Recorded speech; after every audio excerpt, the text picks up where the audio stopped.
14 برس بعد روم کے شاہ ہرقل نے عیسائیوں کی شکست کا بدلہ لینے کے لیے حملہ کیا ایران پر، اور خسرو شاہ ایران کی فوجوں کو شکست دی۔ اصلی صلیب یروشلم لے گیا اور یہودیوں کو فلسطین سے نکال باہر کیا۔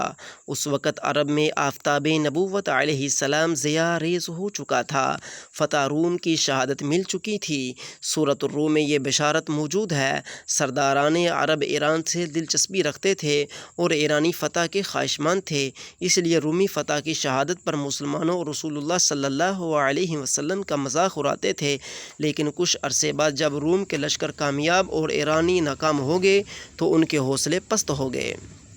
چنانچہ اللہ تعالیٰ قرآن مجید فرقان حمید میں فرماتا ہے، الف لام میم غلبت الروم، مغلوب ہو گئے ہیں رومی، فی ادنی الارض وہم من بعد غلبہم سیغلبون، ملتے ہوئے ملک میں اور وہ اس میں مغلوب ہونے کے بعد ان قریب غالب ہوں گے۔ فی بضع سنین للہ الامر من قبل ومن بعد ویومئذ یفرح المؤمنون۔ چند برسوں میں اللہ کے ہاتھ ہیں سب کام، پہلے اور پچھلے، اور اس دن خوش ہوں گے مسلمان۔ یعنی کہ چند برسوں میں وہ رومی دوبارہ ایرانیوں پر قابض ہوں گے۔ وہ جو یہودی جن کا ساتھ دیتے تھے، عیسائی یہودیوں پر غالب دوبارہ 9 برس میں ہو جائیں گے۔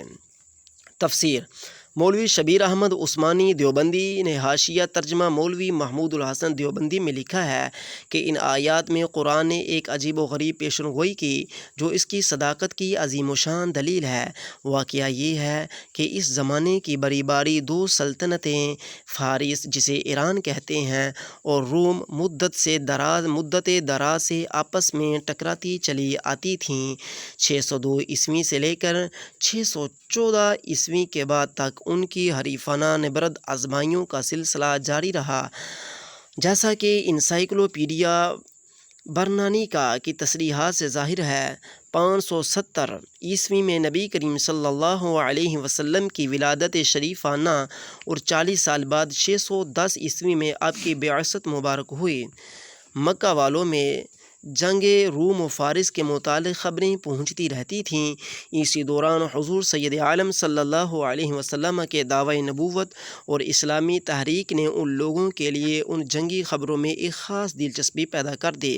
فارس کے آتش پرست مجوس کو مشرکین مکہ مذہباً اپنے سے نزدیک سمجھتے تھے اور روم کے نصارہ اہل کتاب ہونے کی وجہ سے مسلمانوں کے بھائی یا کم از کم ان کے قریبی دوست قرار دیے جاتے تھے۔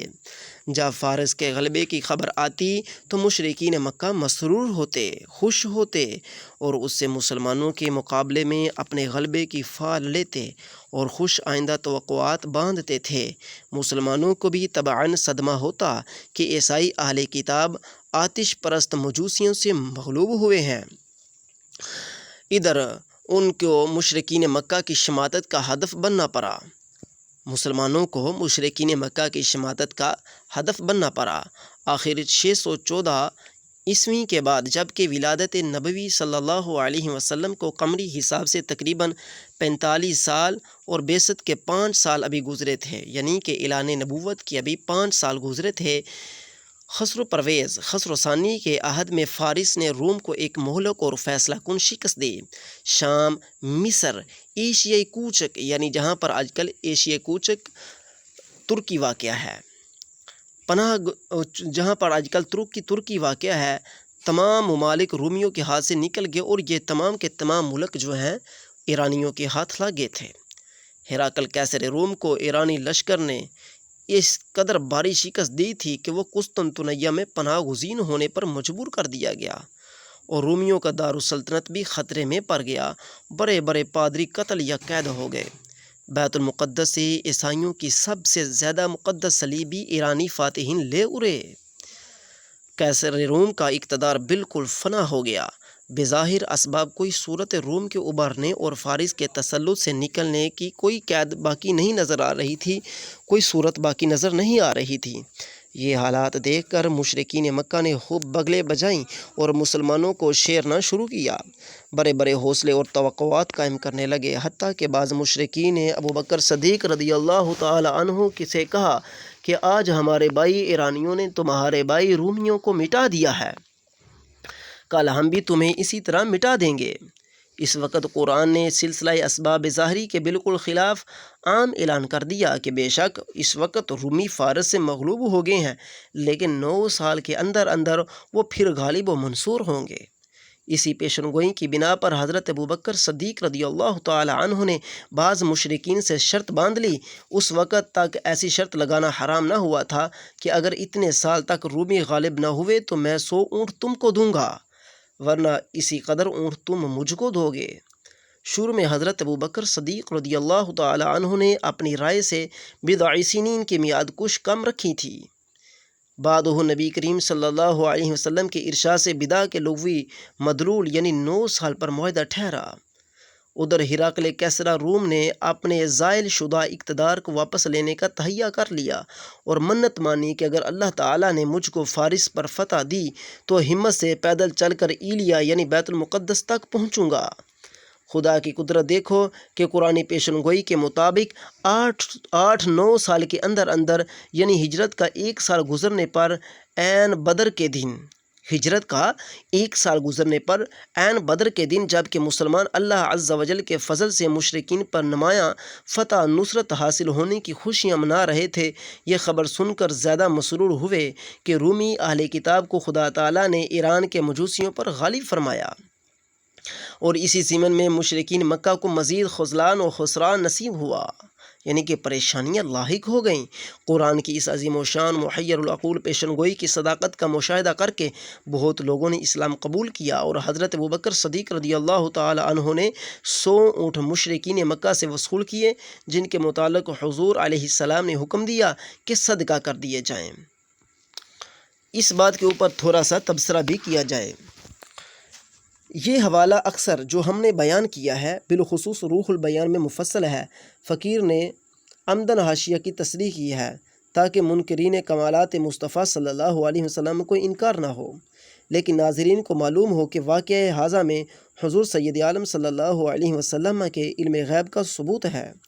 ہاں، منکرین نے اس کا نام بدل کر پیشن گوئی سے تعبیر کیا ہے، یہ بھی ان کی علمی خیانت ہے، لیکن یہ تو واضح ہو گیا کہ حضور سید عالم صلی اللہ علیہ وسلم کا علم غیب بعطاء الہی حق ہے، اور حضور سیدنا ابوبکر صدیق رضی اللہ تعالی عنہ کا اس پر اتنا پختہ یقین کہ 100 اونٹوں کی شرط لگا دی، اس کے پورے ہونے پر وصول بھی فرما لیے، لیکن چونکہ ایسی شرطیں شرعاً اس وقت ایسی شرطیں منسوخ نہیں تھیں، بعد میں ہوئی تھیں، اس لیے وصول کر کے بحکم رسول صلی اللہ علیہ وسلم اسے صدقہ کر دیا۔ نوٹ: یہاں پر واقعہ مذکورہ کو پیشن گوئی کہنا دیوبندیوں وہابیوں کا وتیرہ ہے، ورنہ اہل سنت قدیم سے اسے علم غیب سے تعبیر کرتے چلے آ رہے ہیں۔ چنانچہ روح البیان میں اسی آیت کے تحت ہے وَالْآيَةُ مِن دَلَائِلِ النُّبُوَّةِ لِأَنَّهَا أَخْبَارٌ مِنَ الْغَيْبِ، آیت نبوت کے دلائل سے ہے اس لیے کہ یہ غیب کی خبر دینے پر مشتمل ہے۔ روح البیان میں سیغلبون کی تفسیر میں لکھا ہے کہ سیغلبون سیغلبون مجہول کا صیغہ بھی ہے، یعنی عنقریب وہ اہل اسلام مغلوب ہوں گے، اور یہ حضرت عمر رضی اللہ تعالی عنہ کے زمانے اقدس میں ہوا۔ یہ 15 ہجری یا 16 ہجری تھا، اور یہ ملک 477 سال تک اہل اسلام کے قبضے میں رہا۔ اس کے بعد اس پر انگریز قابض ہو گیا۔ یہ ماہ شعبان 492 میں ہوا، اور یہ ملک ان کے قبضے میں 91 سال رہا، یہاں تک کہ اللہ تعالیٰ نے سلطان ناصر صلاح الدین یوسف بن ایوب کو فتح بخشی۔ وہ جمعہ کا دن تھا، 17 رجب 583 ہجری تھا۔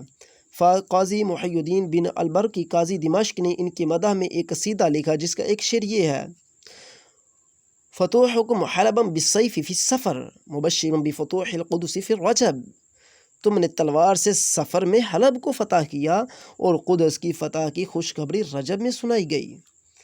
قاضی مرحوم نے جیسا لکھا ویسا ہی ہوا کہ بیت المقدس رجب میں فتح ہوا۔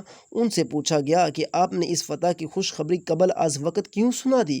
تو اس نے جواب دیا کہ میں نے ابن مرجان کی تفسیر الف لام میم غلبت الروم سے سمجھا ہے۔ حضرت امام ابو الحکم بن مرجان الاندلسی رحمہ اللہ نے تفسیر مذکور 520 میں تصنیف فرمائی تھی۔ اس وقت بیت المقدس فرنگی انگریزی ملعونوں کے قبضے میں تھا اور شیخ سعد الدین حموی رحمۃ اللہ نے مغلوبیت روم 800 کا استخراج عدن الارض سے کیا تھا۔ اسی سال میں تیمور رومیوں پر غالب ہوا۔